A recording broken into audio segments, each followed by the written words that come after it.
Eu não pago você para pensar, Sofia. Eu pago para você obedecer. A voz de Leonardo Almeida cortou o silêncio do saguão de mármore como uma lâmina. A jovem recepcionista encolheu os ombros, o rosto pálido. Sim, senhor Almeida. Desculpe, senhor Almeida. Parado perto da porta giratória, Arthur Almeida, vestindo o uniforme cinza de um segurança chamado Antônio Silva, sentiu um nó se formar em seu estômago. Ele observava seu filho, o novo CEO do Grupo Onyx. A postura de Leonardo era impecável. Seu terno de grife valia mais do que o salário anual de Antônio. Mas seu olhar era frio. Desprovido de qualquer empatia. Leonardo se virou, seus olhos varrendo o saguão até pousarem em Antônio. Foi um olhar rápido, desinteressado, o tipo de olhar que se lança a um objeto inanimado, uma cadeira ou um vaso de plantas. Você.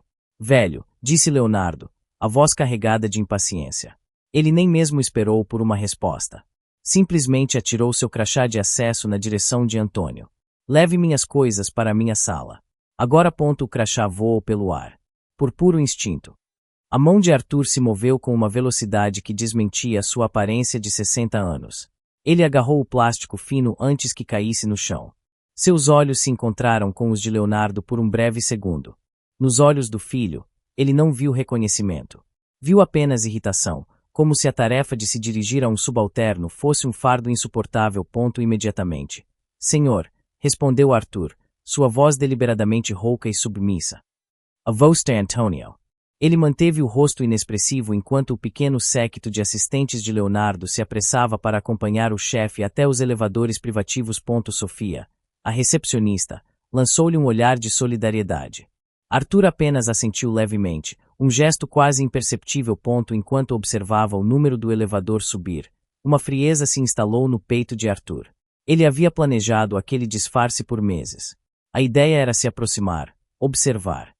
Ver se o filho que ele amava ainda existia sob aquela casca de arrogância. Ele queria dar a Leonardo uma chance de provar que tinha o caráter necessário para liderar o império que Arthur construiu do nada. Uma sensação agourenta o dominou. Aquele não era mais um teste sobre o futuro. Era a constatação de um fracasso presente. Ele pegou a pasta de couro que Leonardo havia deixado para trás, o material frio sob seus dedos. O teste mal havia começado, mas Arthur já sentia o gosto amargo da decepção. E, por baixo dela, algo novo e perigoso começava a se agitar. A raiva. Ei. Você. O velho. Estacione. O som agudo de pneus cantando no asfalto foi seguido pela voz imperiosa de Leonardo. Uma Ferrari vermelha parou bruscamente na entrada do edifício, bloqueando a passagem. Leonardo saiu do carro, ajeitando o paletó, e atirou as chaves na direção de Antônio. As chaves caíram no chão, a poucos centímetros dos sapatos gastos de Arthur. Ele não se moveu para pegá-las. Leonardo parou, o rosto se contorcendo em uma máscara de incredulidade. Qual é o seu problema? Você é surdo. Eu disse para estacionar o meu carro. Arthur finalmente olhou para ele. O rosto impassível. Não posso, senhor. Não pode, repetiu Leonardo, rindo sem humor. O que você quer dizer com não pode? O regulamento da empresa é claro, disse Arthur, a voz calma e firme.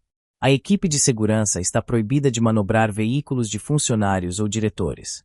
Questão de seguro. Leonardo deu um passo à frente, o espaço entre eles diminuindo perigosamente. Escute aqui, seu segurança. Eu sou o CEO. Eu sou o dono deste lugar. O meu desejo é o regulamento. Minhas ordens vêm do chefe de segurança, que responde ao diretor de operações, Arthur recitou. Como se estivesse lendo um manual. Se eu mover seu carro e acontecer qualquer coisa, eu serei demitido. Tenho uma família para sustentar. A mentira saiu com uma facilidade desconcertante. O rosto de Leonardo ficou vermelho. Por um momento, ele pareceu prestes a explodir. Funcionários que passavam apressaram o passo, tentando não se tornar parte da cena. Você está me dizendo que eu, Leonardo Almeida, tenho que estacionar o meu próprio carro. Ele sibilou, a voz baixa e cheia de veneno. A vaga da diretoria fica no segundo subsolo. É bem sinalizada, respondeu Arthur. Sem um pingo de ironia. Foi a gota d'água. Leonardo chutou as próprias chaves, que deslizaram pelo chão polido. Ele apontou um dedo trêmulo para Arthur. Você acabou de cometer o maior erro da sua vida. Você acha que é insubstituível. Espere só. Antes do fim do dia, você estará na rua. Ele se virou e marchou para dentro do prédio, deixando a Ferrari abandonada na entrada, Um monumento vermelho à sua fúria. Arthur se abaixou lentamente. Pegou as chaves do chão e as colocou no balcão da recepção. Ele olhou para o carro bloqueando a entrada e depois para os elevadores onde seu filho havia desaparecido. O teste estava se tornando mais claro a cada minuto. E o resultado, cada vez mais sombrio. Onde ele está? Onde está aquele velho? A voz de Leonardo ecoou pelo saguão. Ele havia voltado, e desta vez não estava sozinho. Ricardo, seu vice-presidente e bajulador-chefe, estava um passo atrás dele. Com um sorriso de escárnio no rosto. Antônio permaneceu em seu posto perto da entrada. Ele não se moveu.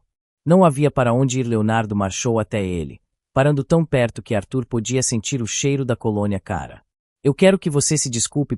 Desculpar-me pelo quê, senhor? Perguntou Arthur, a voz neutra. Pela sua insolência. Pela sua insubordinação, cuspiu Leonardo. Você me fez de idiota na frente dos meus funcionários. Eu apenas segui o protocolo. Senhor, o protocolo que a sua própria empresa estabeleceu. Uma onda de fúria gelada percorreu Arthur. Ver a empresa que ele construiu com base em regras e respeito ser distorcida daquela maneira era uma tortura. Protocolo. Leonardo riu, um som desagradável. Ele se virou para a pequena multidão de funcionários que agora observava a cena, paralisada. Deixe-me explicar uma coisa para todos vocês. Uma lição de hierarquia. Ele se virou de volta para Arthur, o rosto a centímetros do dele. Neste prédio, eu sou a lei. Eu sou o protocolo. Se eu disser a um segurança para pular, ele não pergunta por quê. Ele pergunta de que andar. Ricardo deu uma risadinha. Acho que ele é um pouco velho para pular. Léo.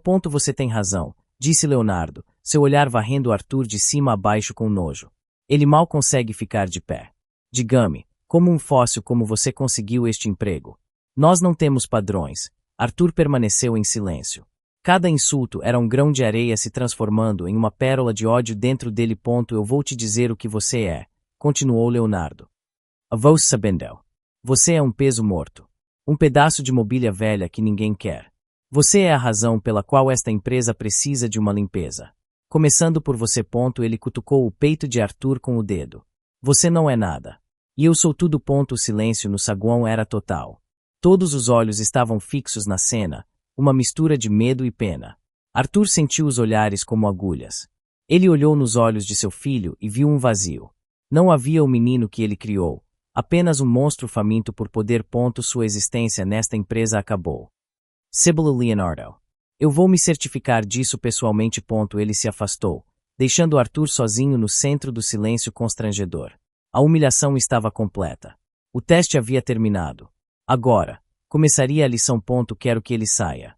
Agora. Leonardo bateu a mão na mesa de Carla, a diretora de recursos humanos. A mulher, uma veterana de 20 anos na empresa, piscou, surpresa com a fúria em seu rosto. Senhor Almeida, de quem estamos falando exatamente? Ela perguntou, a voz calma. Do segurança velho no saguão. Antônio Silva. Ele cuspiu o nome. Insubordinação. Incompetência. Quero ele fora do prédio em 10 minutos. Carla digitou o nome em seu computador. Suas sobrancelhas se arquearam ligeiramente. Ai, sim. O senhor Silva. O contrato dele é um pouco peculiar.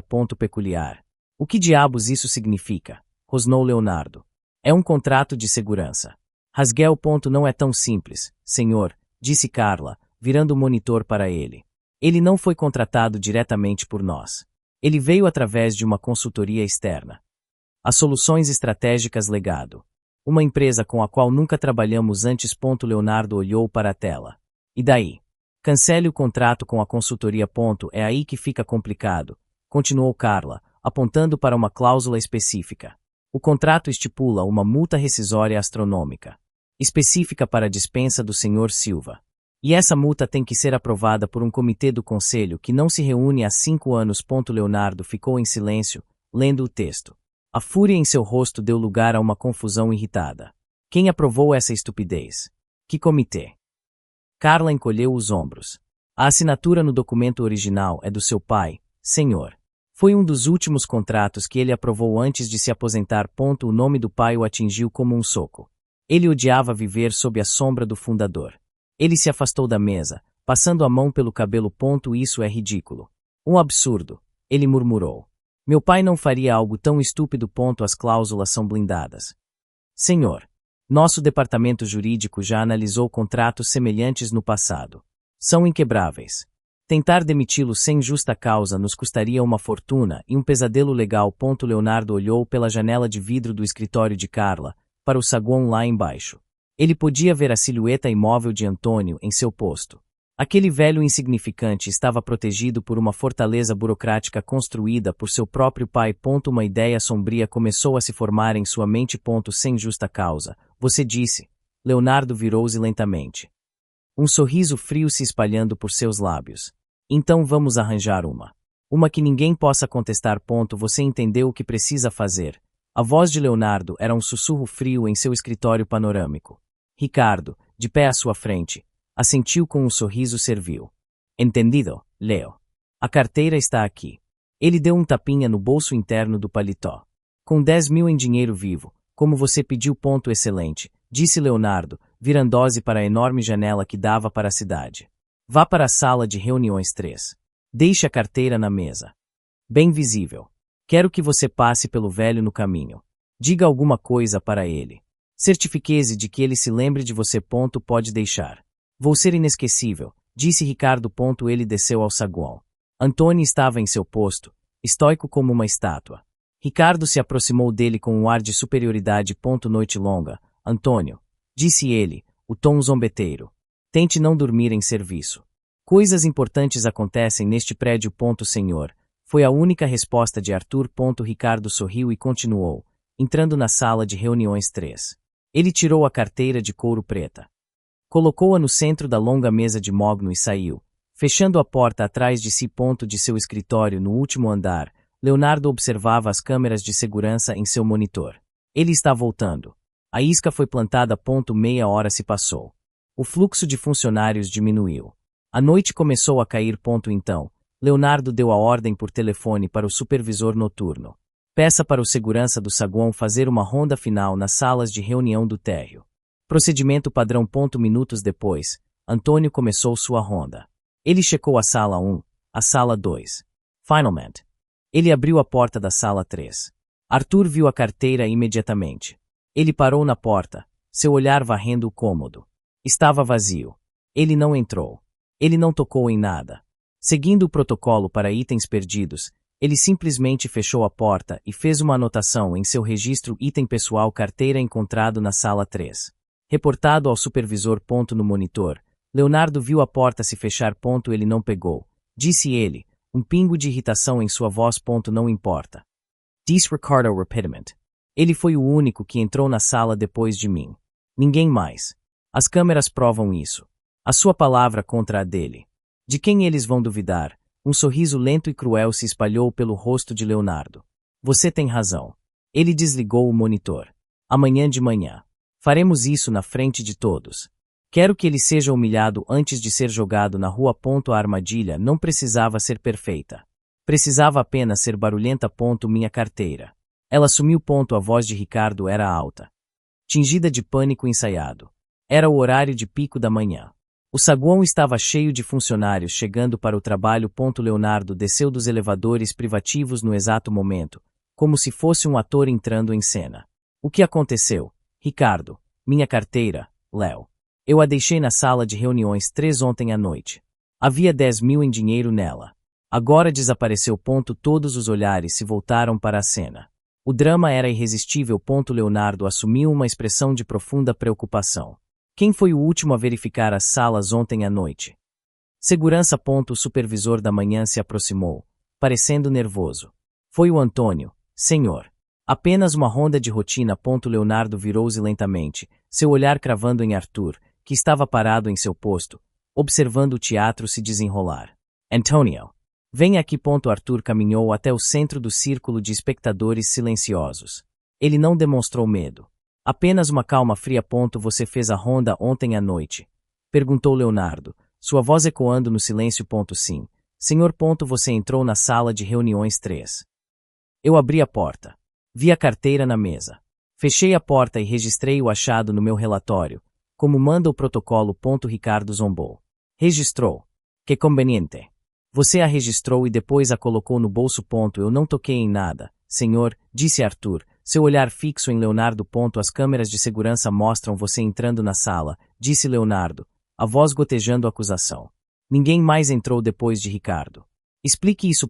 As câmeras também mostram que eu não peguei nada.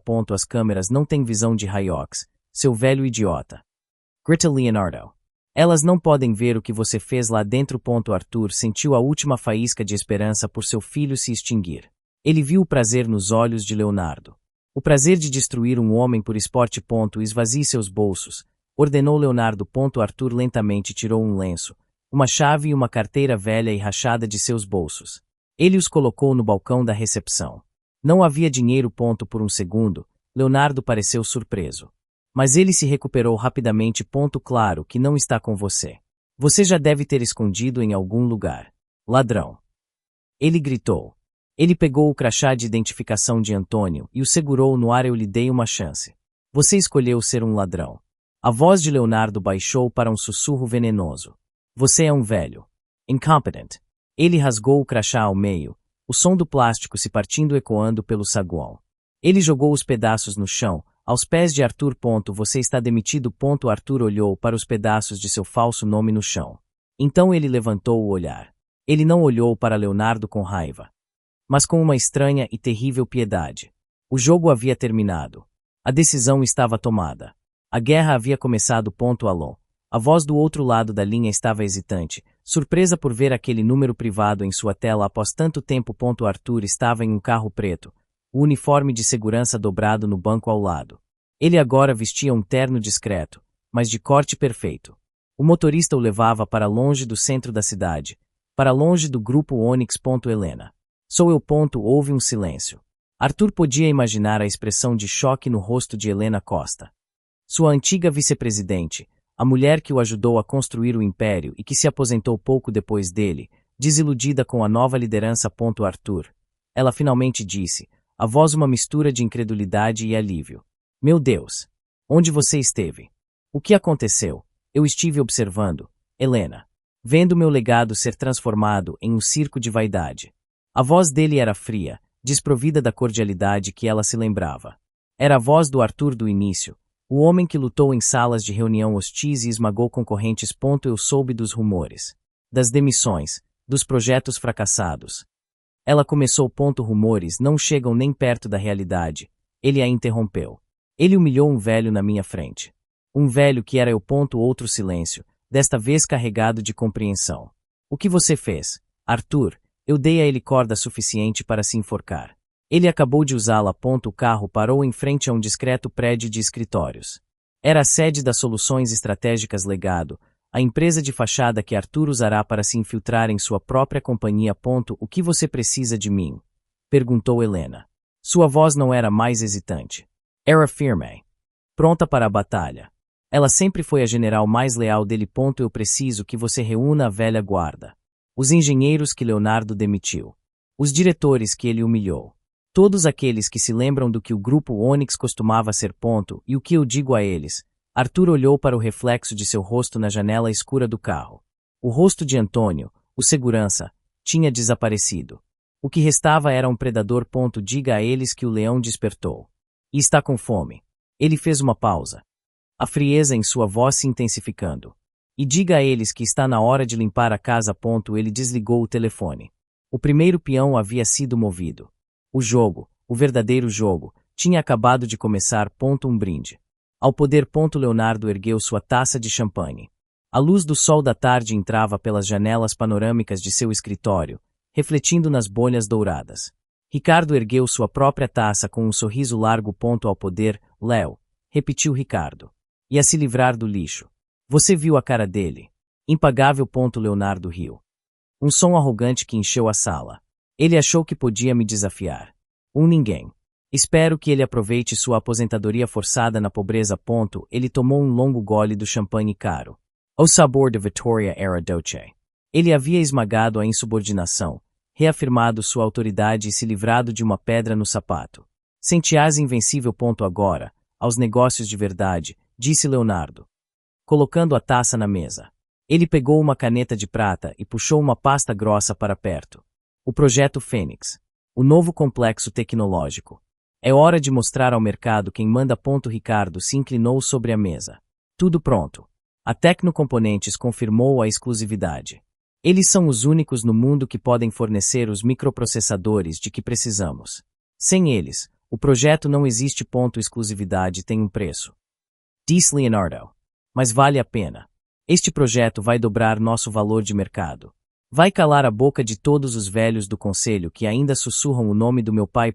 Ele abriu a pasta na última página, o contrato de aquisição de terras e o acordo de fornecimento. Os números eram astronômicos, um investimento que representava quase um terço do capital de giro da empresa. Alguma preocupação? Perguntou Ricardo, embora soubesse a resposta. Preocupações são para os fracos. Disse Leonardo. Ele assinou seu nome com um floreio extravagante na linha pontilhada. Isto aqui é o futuro. É o meu legado. Ele fechou a pasta com um baque satisfatório. Envie para o financeiro. Quero que a primeira parcela do pagamento para a Tecnocomponentes seja liberada hoje. Imediatamente. Léo. Enquanto Ricardo saía do escritório para executar a ordem, Leonardo se serviu de mais champanhe. Ele olhou para a cidade se estendendo abaixo dele, um reino a seus pés. Ele havia humilhado um velho, demitido por um crime que não cometeu, em seguida. Apostado bilhões de dólares no futuro da empresa. Para ele, tudo fazia parte do mesmo jogo. A demonstração de poder absoluto. Ele não tinha como saber que, a quilômetros de distância, em outro escritório, um homem que ele pensava ter destruído estava prestes a arrancar a peça central de seu precioso projeto. O preço é irrelevante. O tempo não é. Feche o negócio. Arthur estava de pé em frente a um painel de monitores no escritório da sua empresa de fachada. Na linha, estava Matias, seu operador financeiro mais antigo e discreto. Arthur. Eles estão pedindo 30% acima do valor de mercado. É uma extorsão, disse a voz de Matias, cheia de preocupação profissional. Matias. O grupo Onyx está prestes a transferir a primeira parcela de um contrato de bilhões para a Tecnocomponentes. O que eles estão pedindo é um troco. Pague o que eles querem. Use os fundos da holding suíça. E o mais importante, quer o sigilo absoluto. Ninguém pode saber quem é o comprador até que a tinta esteja seca. Entendido. Mas e se o pagamento do Onyx chegar antes de fecharmos? É por isso que o tempo é crucial. Movies, Arthur Deslague. A espera foi a parte mais difícil. Cada minuto que passava era um minuto em que a ordem de pagamento de Leonardo poderia ser processada, solidificando o contrato e tornando sua jogada mais complicada. Ele observava os mercados financeiros em uma tela, os números subindo e descendo sem significado. A única transação que importava não estava listada ali. 2 horas se passaram. O sol já havia se posto. O telefone tocou. Está feito, disse Matias. Sem preâmbulos. A Tecnocomponentes é sua. A transferência foi confirmada 1 minuto atrás. O antigo dono está em um avião para as Bahamas. Arthur sentiu um alívio frio. A primeira peça do dominó estava em sua mão. E o pagamento do grupo Onyx ainda não entrou. A ordem de pagamento deles deve estar presa na burocracia de fim de dia do financeiro. Tivemos sorte. Por uma margem de horas, talvez. Sorte não tem nada a ver com isso, disse Arthur. Incompetência tem. Ligue para a equipe jurídica. Ele esperou enquanto Matias fazia a conexão. Estão na linha. Arthur. Senhores. Disse Arthur, a voz cortante como vidro. Quero que redijam uma notificação formal. Rescisão unilateral e imediata do contrato de fornecimento entre a Tecnocomponentes e o grupo Onyx. Houve uma pequena pausa. Com base em que, senhor? Perguntou o advogado-chefe. Cite revisão estratégica interna sob nova direção. Não dê mais detalhes. Quero que essa notificação esteja na mesa de Leonardo Almeida amanhã, às 8 da manhã em . Sim. Senhor. Arthur desligou o telefone e olhou pela janela para as luzes da cidade. Lá, em algum lugar, seu filho celebrava uma vitória vazia. Ele havia assinado um cheque de bilhões para um futuro que, a partir daquele momento, não existia mais. Ricardo. Que porra é essa? Leonardo estava de pé, o telefone prensado contra a orelha, seus nós dos dedos brancos. Ele estava olhando para a tela do computador com pura incredulidade. Ricardo entrou correndo em seu escritório. O que foi, Léo? Um e-mail da Tecnocomponentes. Leonardo leu em voz alta, a voz pingando sarcasmo. Prezado Sr. Almeida, informamos a rescisão unilateral e imediata do nosso acordo de fornecimento exclusivo. Devido a uma revisão estratégica interna sob nova direção. Que merda isso significa? Deve ser um erro, disse Ricardo rapidamente, tentando apagar o incêndio. Uma falha de comunicação. Vou ligar para o Marcos, nosso contato lá. Vou resolver isso. Ricardo pegou seu celular e discou. Leonardo observava, andando de um lado para o outro como um animal enjaulado. A expressão no rosto de Ricardo mudou de confiança para confusão. Alô? Sim, gostaria de falar com Marcos Oliveira. Como assim ele não trabalha mais aí? Desde quando? Entendo. Ricardo desligou, o rosto pálido. E então? Rosnou Leonardo. Marcos foi demitido. Ontem à noite. Junto com toda a diretoria antiga. Leonardo parou. O quê? A empresa foi vendida, Léo. A Tecnocomponentes foi vendida ontem à tarde. A notícia atingiu a sala como uma onda de choque. O projeto Fênix. O investimento bilionário. Tudo dependia de uma empresa que não existia mais da forma como eles a conheciam. Vendida. Para quem? Demandou Leonardo. Como ninguém do nosso setor de inteligência de mercado soube disso, foi uma transação privada, sigilosa. Ninguém viu chegando, disse Ricardo. A voz trêmula. Leonardo agarrou o telefone de sua mesa. Me dê o número geral deles. Vou falar com quem quer que esteja no comando agora. Após uma breve espera, uma voz calma e profissional atendeu. Tecnocomponentes. Bom dia. Aqui é Leonardo Almeida, CEO do Grupo Onyx. Exijo falar com o novo presidente. O presidente não está disponível. Posso anotar um recado? Não, você não pode anotar um recado, gritou Leonardo. Temos um contrato de bilhões de dólares com vocês. Vocês não podem simplesmente cancelá-lo por e-mail. Houve uma pausa do outro lado da linha. A voz voltou. Ainda mais fria. Senhor Almeida, o contrato foi rescindido. A decisão é final. Não há nada a ser discutido. Tenha um bom dia. A linha ficou muda. Leonardo olhou para o telefone em sua mão como se fosse um animal peçonhento. A calma, a finalidade, o total desprezo por seu poder. Ele não estava acostumado com isso. Ele não sabia como processar isso. O pânico começou a borbulhar sob a fúria. Descubra quem são eles, Ricardo. Ele sibilou. Descubra quem comprou a Tecnocomponentes. E conserte isso. Agora. Eu sou Ricardo Neves, Vice President do Grupo Onyx. Tenho uma reunião agendada. A recepção da Tecnocomponentes era minimalista e fria. A mulher atrás do balcão nem mesmo levantou o olhar de sua tela. Seu nome não está na lista. Deve haver um engano. Eu exijo ver o conselho, disse Ricardo, a arrogância começando a transparecer em sua voz. O conselho não recebe visitas não agendadas, ela respondeu, entediada. Naquele momento, uma mulher elegante, de cabelos grisalhos e um olhar de aço, saiu de uma das portas. Helena Costa. Mas Ricardo não a reconheceu. Para ele, ela era apenas mais uma funcionária. Senhora, disse Ricardo, interceptando-a. Eu sou da Onyx. Precisamos discutir a rescisão do contrato. É um erro grave que vai custar caro a vocês. Helena parou e o avaliou de cima a baixo. Havia um leve traço de desprezo em seus olhos. Ricardo Neves. O braço direito de Leonardo. Ricardo inflou o peito, satisfeito por ser reconhecido. Exato. Então você sabe com quem está falando. Leve-me aos seus superiores. Não há necessidade, disse Helena. A voz gélida. Eu posso lhe dar a resposta.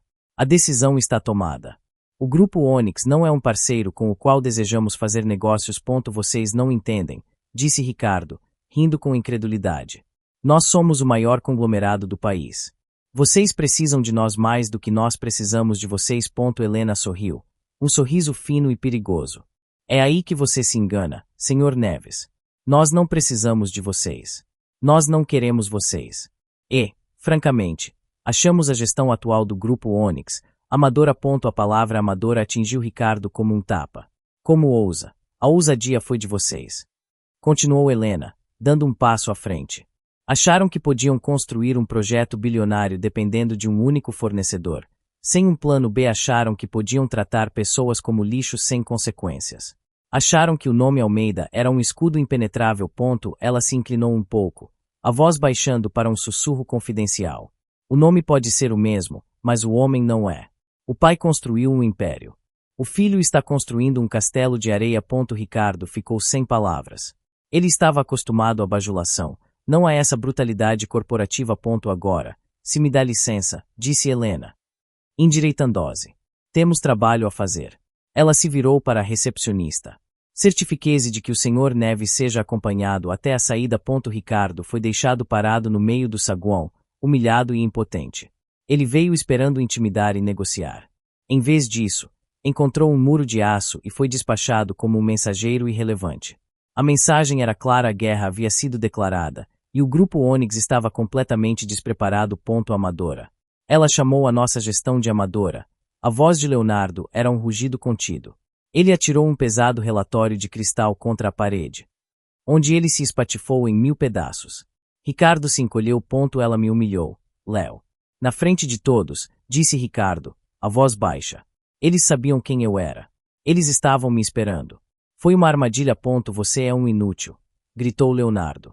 Eu te mandei lá para resolver, não para voltar com o rabo entre as pernas e me dizer que fomos insultados. Não havia o que resolver. Eles não querem negociar. Eles nos odeiam. É pessoal. A palavra pessoal pairou no ar. Leonardo parou de andar. Pessoal. Como assim, pessoal? Eles nem nos conhecem. Antes que Ricardo pudesse responder, o telefone de Leonardo tocou. Era sua chefe de relações públicas. Senhor Almeida, o blog Faria Lima Insider acabou de postar uma nota. A voz dela estava tensa. E daí? Eu não ligo para fofocas de blogueiros. Não é fofoca, senhor. A nota diz, e estou citando fontes seguras, afirmam que o projeto Fênix do grupo Onyx, a aposta bilionária do CEO Leonardo Almeida, está morto antes de nascer. O fornecedor exclusivo de tecnologia, Tecnocomponentes, sob nova e misteriosa direção. Rescindiu o contrato esta manhã. Um VP da Onyx foi visto sendo expulso do prédio da Tecnocomponentes horas depois. A nota termina com a pergunta: será que o jovem Almeida apostou a casa e perdeu? O silêncio no escritório era absoluto. Leonardo parecia ter sido transformado em pedra. Senhor. Disse a voz no telefone. Rastreie a fonte. Quero saber quem vazou isso. Ele sibilou e desligou. Ele se virou para Ricardo, os olhos em chamas. Você foi visto sendo expulso. Eu não fui expulso. Fui acompanhado até a saída, gaguejou Ricardo. Dá na mesma. Seu idiota. O celular de Leonardo vibrou com uma notificação do mercado de ações. Ele olhou. As ações do grupo Onyx 3 estavam em queda livre. 7 em menos de uma hora. Centenas de milhões de dólares em valor de mercado, evaporando. A porta do escritório se abriu e sua secretária entrou, pálida. Senhor Almeida, a linha principal está congestionada. São jornalistas, analistas de mercado, acionistas, todos querem uma declaração sobre a Tecnocomponentes. Leonardo olhou para a tela do celular, para os números vermelhos caindo. A humilhação de Ricardo, o projeto paralisado. O vazamento, a queda das ações. Eram peças de um quebra-cabeça que ele não conseguia montar. Ele sentiu, pela primeira vez desde que assumiu o cargo, uma pontada de medo real. Ele não estava mais no controle. Alguém estava brincando com ele. E ele não tinha a menor ideia de quem era. Ele está sangrando. A declaração veio de um homem idoso e de ombros largos sentado a uma longa mesa de conferências. Era Cássio, um dos cofundadores originais do grupo Onyx, um homem cujo nome não aparecia na imprensa há uma década. Arthur Almeida estava na cabeceira da mesa. Ao seu redor estavam sentados os outros 4 fundadores originais. Homens e mulheres que, juntos, detinham silenciosamente 45 das ações da empresa. Era um verdadeiro poder por trás do trono, um poder que Leonardo nem sabia que existia. O golpe na Tecnocomponentes foi preciso, Arthur, disse Helena, que também estava presente. Mas ele vai se recuperar. Ele é arrogante. Mas não é estúpido. Ele vai procurar outro fornecedor. Arthur balançou a cabeça. Ele não terá tempo. Ele apertou um botão e um gráfico apareceu na tela atrás dele. Mostrava os detalhes de uma startup de tecnologia europeia chamada Inovatec Dynamics. Leonardo está desesperado por uma vitória rápida para acalmar o mercado, explicou Arthur. Ele precisa de uma aquisição ousada, algo que mostre que ele ainda está no jogo. A Inovatec é o alvo perfeito. Promete uma tecnologia revolucionária de inteligência artificial. Eu conheço essa empresa, disse Cássio. Franzindo atesta. Nós a analisamos 2 anos atrás. É Vaporvari. Pura Fímica. E está afundada em dívidas que não aparecem nos balanços públicos. Exatamente, disse Arthur, um sorriso frio tocando seus lábios pela primeira vez. E Leonardo, em sua pressa e arrogância, não fará a devida diligência. Ele verá o que quer ver. Como podemos ter certeza de que ele vai morder a isca? Perguntou outra fundadora. Lúcia. Helena já cuidou disso, disse Arthur. Através de intermediários, plantamos artigos em publicações financeiras europeias. Elogiando a tecnologia disruptiva de Innovatec. Criamos um burburinho falso. A isca está na água. E quando ele morder? Perguntou Cássio. Nós deixamos a aquisição acontecer, respondeu Arthur, a voz gélida. Deixamos ele gastar bilhões do dinheiro da empresa em um ativo podre. E um dia depois que o negócio for fechado, um denunciante anônimo vazará as provas da fraude e das dívidas ocultas para o maior jornal financeiro do mundo. O silêncio na sala era pesado. O plano era brutal, cirúrgico e devastador. Isso não vai apenas derrubar as ações, Arthur, disse Lúcia. A voz Spikeça. Isso vai destruir a credibilidade dele. Vai aniquilar sua reputação como gestor. Arthur olhou para cada um deles. Ele humilhou um homem por esporte. Ele transformou a empresa que construímos em seu playground particular. Credibilidade. Reputação. Ele queimou tudo isso no momento em que rasgou o crachá de um segurança inocente. Ele se levantou. Esta não é mais uma lição. É uma demolição. E nós vamos usar a própria arrogância dele como martelo. É isso. É exatamente disso que precisamos. Leonardo bateu com a palma da mão em uma pasta sobre sua mesa.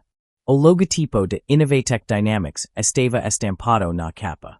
Ele sorria pela primeira vez em dias. Léo, nossa equipe de M&A está pedindo mais 6 semanas para a devida diligência, disse Ricardo. Parecendo nervoso.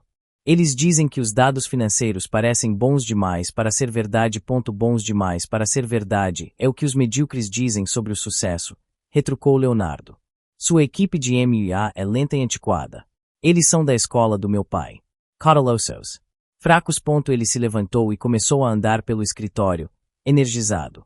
O mercado está em pânico por causa daquele soluço com a Tecnocomponentes. Eles acham que eu sou fraco. Eles acham que eu perdi o controle. Preciso de um movimento de poder. Agora. Mas a Innovatec é na Suíça. É um negócio complexo. Com leis diferentes. Eu não me importo, Leonardo o interrompeu. A tecnologia deles de inteligência artificial preditiva é a mais avançada do mundo, segundo todos os relatórios. Se a comprarmos, não precisaremos mais de fornecedores como a Tecnocomponentes. Nós nos tornaremos a fonte. Vamos saltar 5 anos à frente de toda a concorrência. Os relatórios são todos de publicações europeias. Nossos analistas internos ainda não validaram a tecnologia, insistiu Ricardo, uma rara ponta de cautela em sua voz. Leonardo parou e olhou para Ricardo com um desprezo gelado. Você está questionando meu julgamento. Ricardo imediatamente recuou. Não, claro que não, Léo. Eu só estou repassando o que a equipe disse. Diga à equipe que eles têm 48 horas para aprovar o negócio. Eu não quero uma análise, quero uma confirmação. Se eles não puderem fazer isso, encontre uma equipe que possa. Leonardo pegou o telefone e discou para o chefe do departamento jurídico. Freitas, sou eu. Prepare a oferta de aquisição para a Innovatec Dynamics. Quero que ela seja enviada até o final da semana. Houve uma pausa do outro lado. Senhor Almeida, a devida diligência. A devida diligência é uma formalidade. Eu já tomei minha decisão. Apenas faça acontecer. Ele desligou. Estava embriagado com a própria audácia. Para ele, aquilo era uma jogada de mestre. Uma fuga para a frente que pegaria todos de surpresa e restauraria sua imagem como um visionário ousado. Ele via a aquisição da Innovatec não como um risco, mas como sua coroação. Ele não percebeu que a coroa que estava prestes a colocar em sua cabeça era feita de chumbo. E o trono em que ele se sentaria estava prestes a desmoronar. Eles aceitaram. A voz de Leonardo era triunfante. Ele estava em uma teleconferência com os executivo-chave do grupo Onyx. Ricardo estava ao seu lado, sorrindo como um idiota. Eles aceitaram nossa primeira oferta, sem contraproposta, continuou Leonardo. Isso mostra o quanto eles querem fazer parte do futuro que estamos construindo. Em Genebra, no escritório de advocacia que representava a Innovatec Dynamics, o CEO da startup, um homem chamado Dubois, desligou o telefone e começou a rir. Eles nem mesmo negociaram. Morderam a isca com anzol, linha e chumbada. Seu advogado sorriu. O dinheiro deles é tão bom quanto o de qualquer outro. Assine os papéis. Nosso trabalho aqui está terminado. De volta ao escritório de Arthur, Helena lia um e-mail em seu tablet. A transferência foi iniciada. $2 bilhões. Leonardo está drenando as reservas de capital da empresa para isso. Deixei-o fazer, disse Arthur, que observava um mapa-mundi digital na parede. É o preço da arrogância dele. Ele apontou para um pequeno ponto piscando em Londres. Matias, o denunciante está a postos. A postos, respondeu a voz de Matias pelo viva-voz. Ele tem o dossiê completo. Os balanços falsificados, os relatórios de dívida oculta, os e-mails internos da Inovatec zombando da tecnologia revolucionária. Está tudo pronto para ser enviado ao Financial Times. Quando a transferência for confirmada e irreversível, dê o sinal verde. Ordem Arthur. Nem um segundo antes. A celebração no grupo Onyx durou o resto do dia. Leonardo emitiu um comunicado à imprensa anunciando a aquisição histórica que redefiniria a indústria. Ele deu entrevistas, posou para fotos. Era o seu momento de glória, a resposta perfeita para os críticos que duvidaram dele após o fiasco da Tecnocomponentes. No final do dia, Ricardo entrou no escritório de Leonardo com uma garrafa de uísque raro. Brand Leo. Ao seu golpe de mestre. Não é um golpe, Ricardo. É visão, corrigiu Leonardo. Servindo dois copos. Meu pai construiu esta empresa com tijolos. Eu a estou reconstruindo com raios e trovões. Eles brindaram. O uísque desceu suave, o sabor do sucesso. Enquanto o líquido âmbar descia pela garganta de Leonardo, a milhares de quilômetros de distância, um e-mail anônimo era enviado de um cibercafé em Londres. O destinatário era o editor-chefe de investigações do jornal financeiro mais respeitado do mundo. O assunto era simples. A fraude de 2 bilhões de dólares no grupo Onyx. O cavalo de Troia havia sido aceito dentro dos muros. E a barriga dele estava cheia de soldados prontos para queimar a cidade até o chão. Como assim o castelo de cartas de Almeida? Leonardo gritou para o telefone, o rosto uma máscara de fúria e pânico. Ele estava olhando para a manchete do Financial Times em seu computador. Abaixo dela, uma análise detalhada e devastadora da fraude da Inovatec. O artigo tem documentos internos, e-mails, balanços, disse a chefe de relações públicas, a voz tremendo. Eles têm tudo. Senhor. É irrefutável. A porta do escritório se abriu com um estrondo. Ricardo entrou, o rosto cinzento. Léo, a bolsa ela suspendeu a negociação das nossas ações. O quê? Sussurrou Leonardo. A queda foi muito rápida. 35 em 15 minutos. O disjuntor foi acionado. Eles pararam tudo. Estamos em queda livre. Leonardo deixou o telefone cair no gancho. O número na tela do seu terminal da Bloomberg queimava em vermelho vivo. O valor de mercado do grupo Olois tinha evaporado. Bilhões de dólares. Transformados em fumaça digital, em questão de minutos. Seu celular começou a tocar incessantemente. Membros do conselho. Presidentes de bancos. Investidores institucionais. Ele ignorou todos. Foi uma armadilha, disse Leonardo, a voz baixa e rouca. Desde o início. A Tecnocomponentes, a Inovatec, alguém armou isso para mim. Quem faria isso, Léo? Perguntou Ricardo, parecendo perdido. Nossos concorrentes não têm esse tipo de poder. Leonardo não respondeu. Ele estava olhando para a cidade lá fora, mas não havia. Sua mente estava correndo, tentando encontrar um padrão. Um inimigo. Mas o ataque foi muito perfeito, muito bem executado.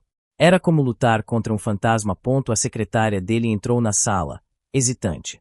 Senhor Almeida, a CVM está na linha. A Comissão de Valores Mobiliários. Eles estão anunciando uma investigação formal sobre a aquisição da Inovatec. Cada notícia era um novo prego no caixão. O artigo. A queda das ações. A investigação do órgão regulador. Sua reputação não estava apenas manchada, estava incinerada. Ele passou de gênio visionário a tolo imprudente em menos de 24 horas. A mídia o estava crucificando.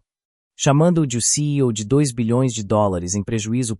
Cancele todas as minhas reuniões, disse Leonardo, a voz estranhamente calma. A fúria havia sido substituída por um gelo perigoso. Prepare uma sala de guerra. Chame o jurídico, o financeiro. OMUA. Quero todos aqui em 10 minutos. Ele se virou para Ricardo.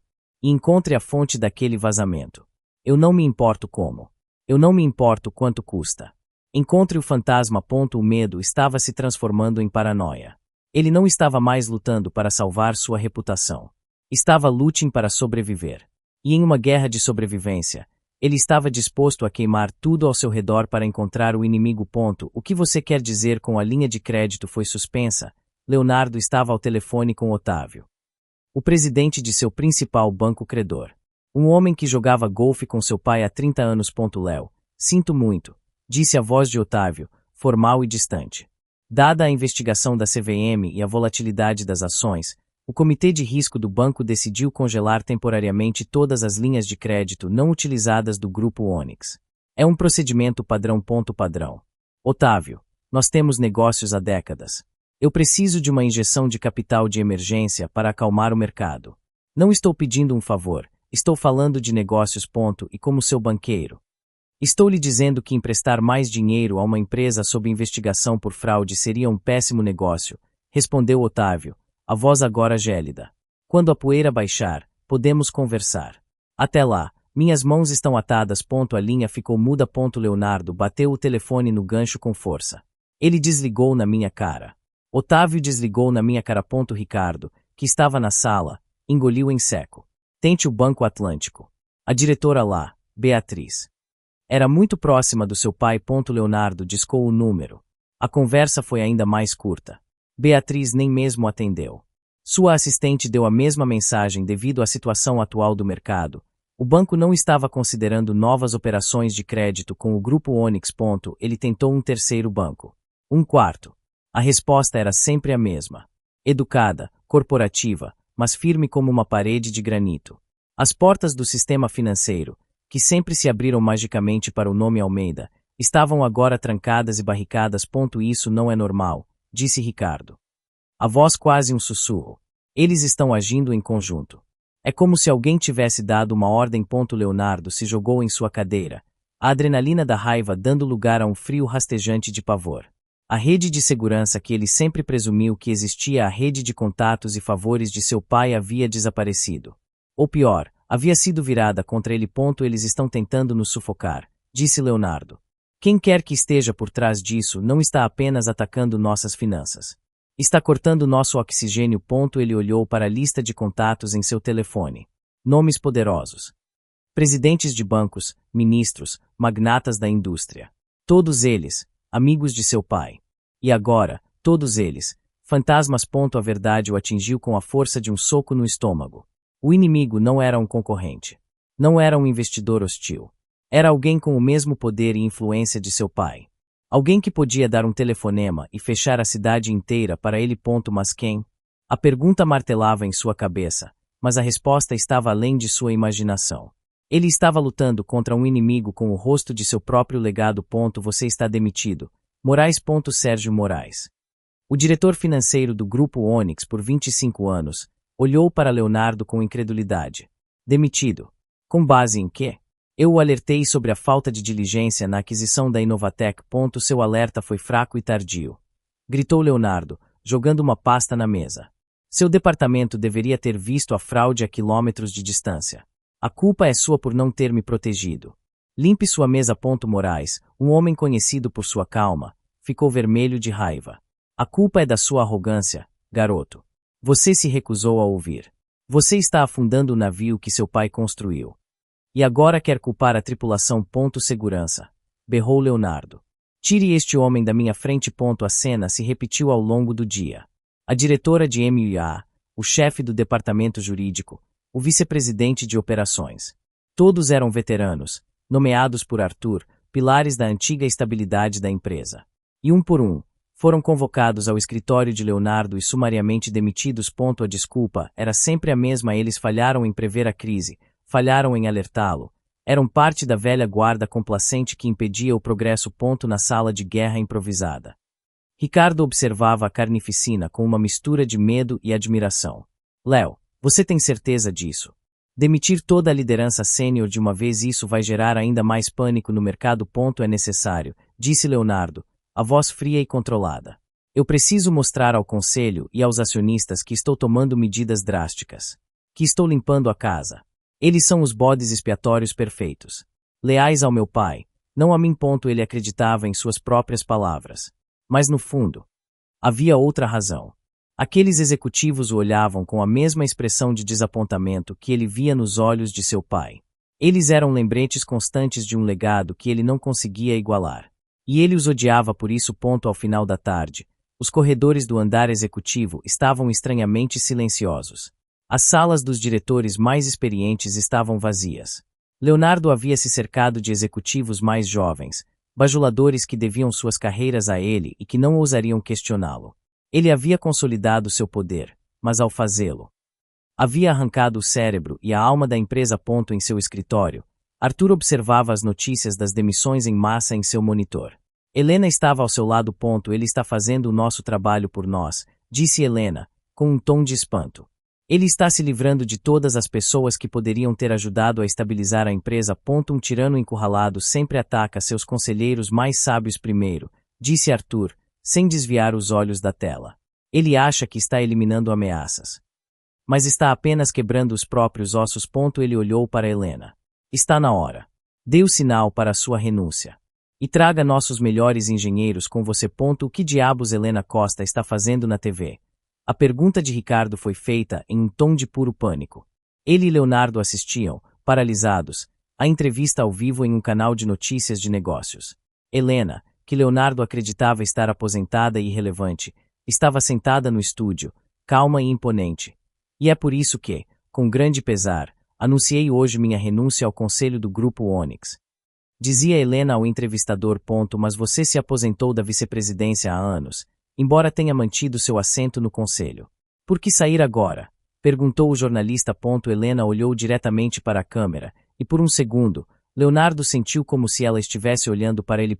Porque eu não posso, em sã consciência, continuar associada a uma gestão que valoriza a arrogância em detrimento da competência, disse ela. A voz firme. Uma gestão que demite veteranos leais como bodes expiatórios para encobrir os próprios erros catastróficos. Uma gestão que promove uma cultura de medo e bajulação. O jornalista estava atônito. Essas são acusações muito sérias. São a verdade, continuou Helena. O Grupo Onyx foi construído sobre inovação e respeito. O que vejo hoje é um castelo de ego, onde as boas ideias são sufocadas e os talentos são humilhados. Arthur Almeida nunca teria permitido que a empresa chegasse a este ponto. O nome do pai de Leonardo, dito em voz alta na televisão nacional. Foi como um soco. E eu não sou a única que pensa assim, acrescentou Helena, desferindo o golpe final.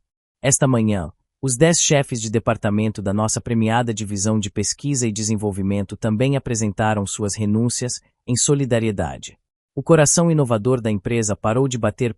No escritório de Leonardo, o silêncio era ensurdecedor. O telefone começou a tocar, mas ninguém se moveu para atender. Os 10 melhores engenheiros. A espinha dorsal do futuro da empresa. Todos se foram. Liderados por Helena. Ela estava no conselho o tempo todo. Gaguejou Ricardo. Leonardo não respondeu. A peça final do quebra-cabeça se encaixou em sua mente. A Tecnocomponentes. O vazamento sobre a Innovatec. A recusa dos bancos. Helena. Não foi um fantasma, sussurrou Leonardo, os olhos fixos na imagem de Helena na tela. Foi ela. Ela está por trás de tudo isso. Ele estava errado, claro. Helena era general, mas não o rei. Mas para Leonardo, encurralado e cego pela paranoia, ela se tornou o rosto de seu inimigo. A renúncia de Helena e o êxodo dos engenheiros não foram apenas notícias ruins. Foi a sentença de morte. Sem dinheiro, sem liderança experiente e agora sem seu cérebro de P&D, o Grupo Onyx não era mais uma empresa em crise. Era um navio afundando em alta velocidade, e não havia botes salva-vidas suficientes. Eles não podem fazer isso. Eu sou o CEO. A voz de Leonardo estava rouca. Ele segurava a notificação oficial em mãos trêmulas. Uma reunião de emergência do conselho, convocada por uma petição de acionistas representando mais de 30% do capital. A pauta era um único item: voto de desconfiança na atual diretoria executiva. Eles podem, Léo. E fizeram, disse Ricardo, que agora parecia ter envelhecido 10 anos em uma semana. A renúncia de Helena e a saída da equipe de P&D destruíram a pouca confiança que restava no mercado. Estamos sendo processados por acionistas por perdas. O navio está afundando, e eles querem um novo capitão. Leonardo amassou o papel e o atirou contra a parede. Capitão. Eu sou o dono deste navio. Foi meu pai que o construiu. Seu pai não está aqui para salvá-lo agora, disse Ricardo, a voz surpreendentemente dura. O medo o tornará ousado. Leonardo olhou para ele, os olhos injetados. O que você está insinuando? Nada. Estou dizendo que você precisa de um plano, disse Ricardo, recuando. Você precisa de um discurso. Precisa ir para aquela reunião e convencê-los de que ainda está no controle. Nos 2 dias seguintes, Leonardo se trancou em seu escritório. Ele não comeu. Mal dormiu. Ele e a pequena equipe de bajuladores que restava trabalharam febrilmente em um plano de recuperação e em um discurso. O plano era vago e desesperado, cheio de promessas de reestruturação e cortes de custos. O discurso era uma obra de ficção, culpando forças externas, traidores internos e a velha guarda resistente à mudança por todos os problemas. Ele se convenceu de que poderia vencer. Ele ainda era um Almeida. O conselho era composto por homens que o viram crescer. Ele os intimidaria, os seduziria, os lembraria de quem ele era. Ele faria o que sempre fez: usar seu nome e sua arrogância como armas. Na véspera da reunião, ele estava ensaiando o discurso em seu escritório vazio. Esta crise não é um sinal de fraqueza, mas um teste de nossa força. Ele declamou para as paredes. Aqueles que nos abandonaram eram pesos mortos.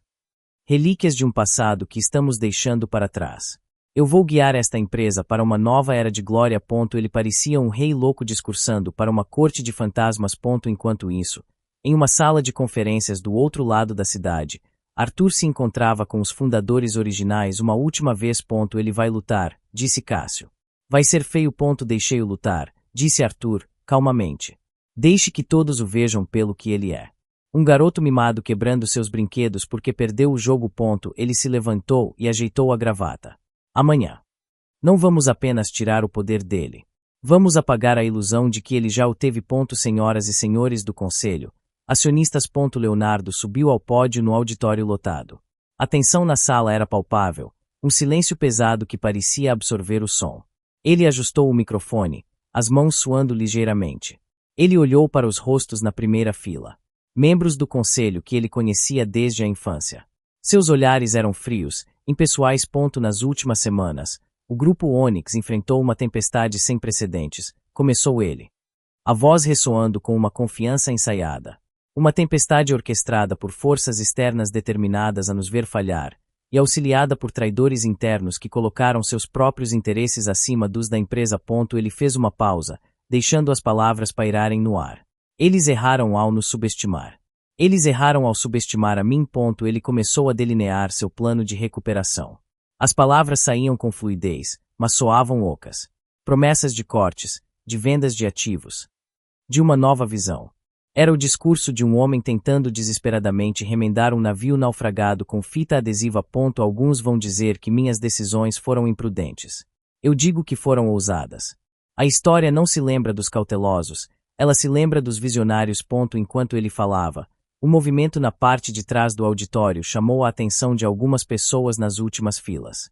Um pequeno grupo de pessoas entrou silenciosamente, suas presenças passando despercebidas pela maioria. A saída de certos elementos da velha guarda não foi uma perda, foi uma purificação. Leonardo declarou, a voz subindo em um crescendo. Nós nos livramos do peso morto que nos prendia ao passado. Agora, estamos livres para correr em direção ao futuro. Ele estava no auge de sua retórica, sentindo que talvez, apenas talvez, estivesse virando o jogo. A arrogância estava voltando, alimentando.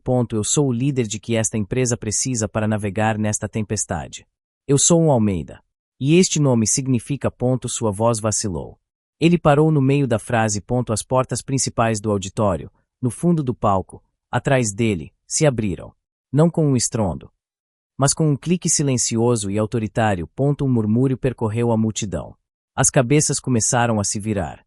Leonardo, confuso com a interrupção e a súbita mudança na atmosfera, olhou para trás, por cima do ombro. O que ele viu fez o sangue gelar em suas veias. O discurso morreu em seus lábios. O mundo pareceu parar de girar. O fantasma tinha um rosto. E esse rosto estava caminhando lentamente em sua direção. Pai. A palavra saiu da boca de Leonardo como um sopro, fraca e incrédula. Arthur Almeida não respondeu. Ele continuou a caminhar pelo corredor central. Seus passos firmes ecoando no silêncio atordoado do auditório. Ele não parecia o homem aposentado que desaparecera da vida pública. Ele parecia o homem que construiu aquele império. Implacável. Focado. Perigoso. Ao lado dele caminhava Helena Costa. E atrás deles, Cássio, Lúcia e os outros fundadores originais, rostos que o conselho não via há anos, mas cujos nomes carregavam um peso imenso. O presidente do conselho, um homem chamado Tavares, Levantou-se, o rosto pálido. Arthur, o que significa isso? Arthur não olhou para ele. Seus olhos estavam fixos em seu filho, que permanecia congelado no pódio. Ele subiu os degraus do palco, um de cada vez. Helena e os outros o seguiram, formando uma linha silenciosa atrás dele. Leonardo recuou um passo, como se tivesse visto uma assombração. O que você está fazendo aqui? Arthur finalmente parou, a poucos metros de distância. Ele olhou para Leonardo, e pela primeira vez, Leonardo viu o rosto do segurança Antônio sobreposto ao de seu pai. O mesmo olhar frio. A mesma calma aterrorizante. Eu vim para a reunião do conselho, disse Arthur, sua voz calma, mas amplificada pelos microfones do pódio. Eu ainda sou um acionista. Na verdade, como representante do bloco de controle dos fundadores originais, que juntos detêm 45% desta empresa, eu vim retomar o que é meu ponto. Um suspiro coletivo percorreu a sala. 45%. Era um checkmate. Ninguém sabia que eles ainda agiam em bloco. Ninguém sabia que Arthur era seu líder. Tavares, o presidente do conselho, gaguejou. Arthur, esta reunião é para discutir a gestão de Leonardo. Eu sei, Arthur o interrompeu, sem desviar o olhar de seu filho. E é exatamente isso que vamos fazer. Ele se virou para a plateia. Sua presença dominava o palco, a de Leonardo encolhendo a cada segundo. Vocês ouviram um discurso sobre traidores e forças externas, disse Arthur, a voz ressoando com uma autoridade que Leonardo nunca conseguiria imitar. Agora, vocês vão ouvir a verdade. Ele olhou para Leonardo. O desprezo em seus olhos era absoluto. A crise nesta empresa não tem nada a ver com forças externas. Ela tem um nome. Leonardo Almeida. E a causa não é traição. É arrogância. Crueldade e uma incompetência tão profunda que beira o criminoso. A acusação, vinda do fundador da empresa, o próprio pai do CEO, foi uma bomba. O último discurso de Leonardo havia terminado. A execução pública de Arthur estava apenas começando. Deixe-me contar uma história sobre um teste. A voz de Arthur encheu o auditório. Leonardo, ainda no palco, parecia um fantasma, incapaz de falar ou se mover. Eu queria saber se meu filho, o homem a quem confiei meu legado, tinha o caráter para liderar. Então, eu me disfarcei. Torne-me Antonio Silva. Um segurança de 60 anos. Um murmúrio de choque percorreu a plateia. As pessoas se entreolhavam, tentando processar a informação. Eu queria ver como ele tratava o homem mais humilde do prédio, continuou Arthur. E o que eu vi? Vi arrogância. Vai desprezar. Fui chamado de velho inútil. Fui humilhado publicamente por seguir as regras que esta empresa estabeleceu. O rosto de Leonardo estava desprovido de cor. A memória da cena no saguão, do crachá rasgado, voltou com uma clareza horrível. Mas isso não foi suficiente, disse Arthur. O tom cada vez mais frio. Quando ele não conseguiu me demitir por insubordinação, ele e seu vice-presidente, Ricardo Neves. Ele apontou para Ricardo na primeira fila, que pareceu encolher em sua cadeira, armaram uma armadilha. Eles me acusaram de roubo, de um crime que não cometi. Para ter uma desculpa para me jogar na rua. A revelação foi recebida com suspiros de indignação. A história do segurança ladrão era conhecida internamente. Agora, a verdade por trás dela estava exposta. Foi naquele momento que o teste acabou. Disse Arthur. E a lição começou. Ele se moveu pelo palco, metódico, letal. Cada desastre das últimas semanas foi uma consequência direta de suas ações. A Tecnocomponentes? Nós a compramos horas antes de você enviar o dinheiro, para mostrar a fragilidade de seus planos. A fraude de Innovatec? Uma isca, que sua arrogância o impediu de investigar. Os bancos que lhe fecharam as portas. Velhos amigos, horrorizados com o que você se tornou. Cada frase era um prego no caixão da carreira de Leonardo. Arthur não estava apenas o acusando, estava apresentando as provas.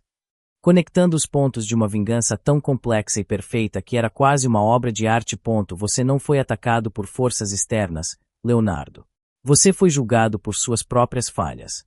Cada passo que dei foi simplesmente para expor a podridão que já existia.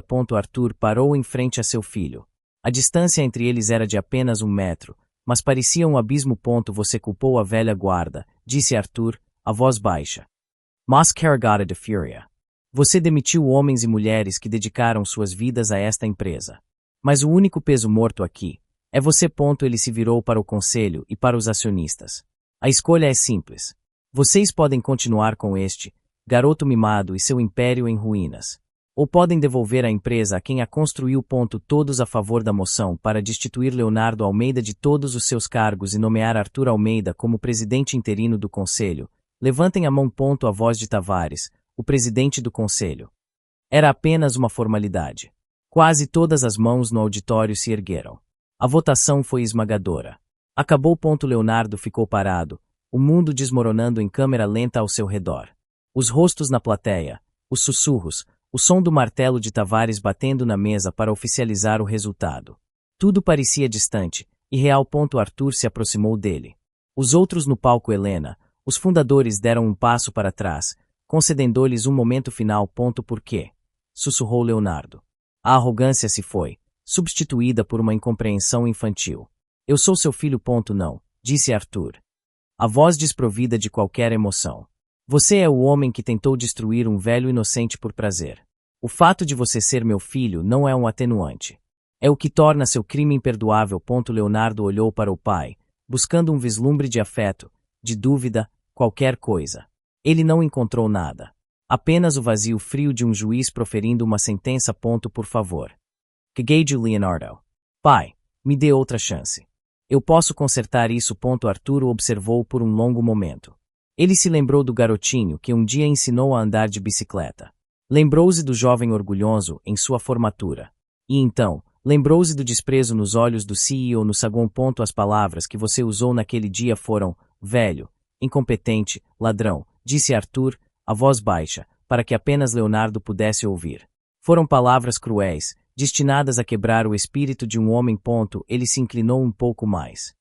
O rosto a centímetros do de seu filho. Mas eu não preciso de crueldade. Eu só preciso das suas próprias palavras. Você as usou como uma arma para humilhar. Eu as usarei como uma ferramenta para a justiça. Ele endireitou as costas, e sua voz soou clara e final para que todos no palco pudessem ouvir. Leonardo, você está demitido. A frase, tão simples, tão mundana, foi o golpe mais devastador de todos. Não foi dita com raiva, mas com a finalidade fria de um procedimento administrativo. Arthur não estava mais lidando com o filho. Estava lidando com um funcionário incompetente que havia sido dispensado. Leonardo cambaleou para trás, como se tivesse sido fisicamente atingido. Aquele era o fim. Não apenas de sua carreira, mas de tudo. A conexão final com o homem à sua frente foi cortada, não com um grito, mas com a terminologia fria dos recursos humanos. Seguranças, desta vez os de verdade. Subiram ao palco e se posicionaram discretamente ao lado de Leonardo. A mensagem era clara. Ele não pertencia mais àquele lugar. E em outras notícias de negócios, as ações do Grupo Onyx atingiram hoje seu maior valor em 5 anos, completando uma recuperação notável sob a liderança de seu fundador, Arthur Almeida. A voz da apresentadora de TV era abafada pelo barulho de um bar barato no centro da cidade. Garrafas tilintavam, pessoas riam. Ninguém prestava atenção à tela, exceto por um homem sentado sozinho em um canto escuro. Leonardo Almeida ergueu o copo de uísque barato. Sua mão tremia ligeiramente. Ele não usava mais ternos de grife. Suas roupas estavam gastas, seu rosto, barbudo e abatido. Ele era um fantasma assombrando a borda de um mundo que um dia fora seu. Na TV, a câmera cortou para uma coletiva de imprensa. Arthur estava no pódio, ao lado de Helena. Ele parecia mais velho, mas havia uma energia nele que Leonardo não via há anos. Nossa recuperação não foi baseada em finanças, mas em filosofia. Dizia Arthur à multidão de repórteres. Voltamos aos princípios básicos: respeito pelos nossos funcionários, integridade em nossos negócios e inovação que serve a um propósito. Tratamos as pessoas com dignidade, e elas nos recompensaram com lealdade e brilhantismo. Um repórter levantou a mão. Senhor Almeida, há alguma chance de seu filho, Leonardo, voltar à empresa no futuro? Arthur olhou diretamente para a câmera. Seu rosto permaneceu impassível. O Grupo Onyx não tem mais nenhuma afiliação com o Sr. Leonardo Almeida. Esta empresa é uma meritocracia. Não há lugar aqui para quem não conquistou seu espaço. Leonardo sentiu o impacto das palavras como se estivesse no auditório novamente. Deserdato. Apagado. Ele não era mais nem mesmo o filho pródigo, era um estranho. Uma nota de rodapé na história da empresa. Ele terminou o uísque em um gole, o líquido queimando sua garganta. Ele havia sido expulso do Grupo Onyx sem um centavo. Deserdado da fortuna da família. As cláusulas de moralidade nos testamentos de seu pai eram tão blindadas quanto os contratos que ele usará para se proteger. Mas a pobreza era a menor de suas punições. Sua verdadeira sentença era o anonimato. Seu nome, que um dia abriu todas as portas, agora era uma piada no mundo dos negócios. Ninguém o contrataria. Ninguém faria negócios com ele. Ele sinalizou para o barman por outra dose. Enquanto esperava, seus olhos voltaram para a TV. A matéria havia acabado, e agora passava um comercial.